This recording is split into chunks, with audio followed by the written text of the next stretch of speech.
ඊට පස්සේ මේ එහෙම ගහනවා ටීවී එකට ගහනවා. කාලා මොම ගලේ අර කැලි දාලා නෑ.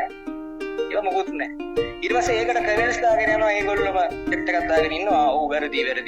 කමෙන්ට් වල ප්‍රසිද්ධම කමෙන්ට් එක තමයි මන් 2022 දී තරුණාසගේ පන්ති ගියා. මට තියෙන F එකක්. ඊළඟ ෂයිකේ X නම් ගුරුවරයෙක් ගියා මට ඒකක් තියෙනවා. හරිද? 2023 දී ඌම දාලා තියෙනවා මේ වීඩියෝ එක මම කෝ 2023 දී තරුණාසගේ පන්ති ගියා. අවුරුදු අමතක වෙලා. හරිද? මට තියෙන්නේ S එකක් මං හිතන් හිටියේ මට ඒකක් එයි කියලා. ඊට පස්සේ මං X නම් ගුරුවරයෙක් පන්ති ගියා. මට තියෙනවා ඒකක්. කියලා එකම සෙට් එකක් කමෙන්ට් දාගෙන අපේ ළමයි කීකට කමෙන්ට් එකක් දැම්මොත් ඒ වීඩියෝ වලින් ඒ කමෙන්ට් අයින් කරනවා. හරිද? අපේ ළමයි කමෙන්ට් එකක් දැම්මොත් ඒ වීඩියෝ වලින් ඒ කමෙන්ට් එක අයින් කරනවා. මෙතන ෆිසිකල් ළමයිනුත් ඇති, ඔන්ලයින් ළමයිනුත් ඇති. කවුරු හරි ගුරුවරයෙක් කිව්වා මූ ගන්නනවා හරි නෑ කියලා ඒ හින්දා කියනතොත් දැන් ෂයි එකක් වෙනස් වුණාට පස්සේ ඇවිල්ලා ඉන්න ළමයි ඕන තරම් ඇති.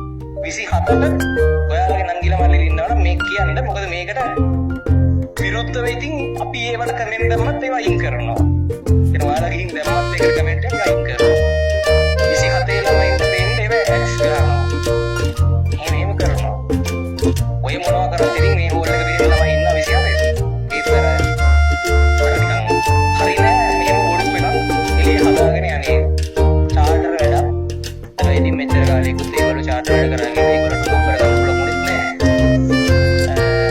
මේ පාරත් දැන් මේ අපේ ඉතින් එච්චරයි.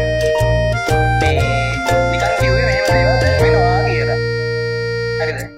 එහෙම ඉතින් අර දේශපාලනේ වගේ තමයි. දේශපාලනෙත් එහෙම කරනවා නේද? මොකක් හරි වොයිස් කට් එක කැලලක් කපලා වාක්‍ය අර ඡේදකින් කැලලක් කපලා දාලා මෙන්න මේක තමයි කිව්වේ.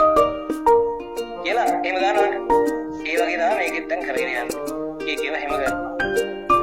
හරි. ඊට පස්සේ මේ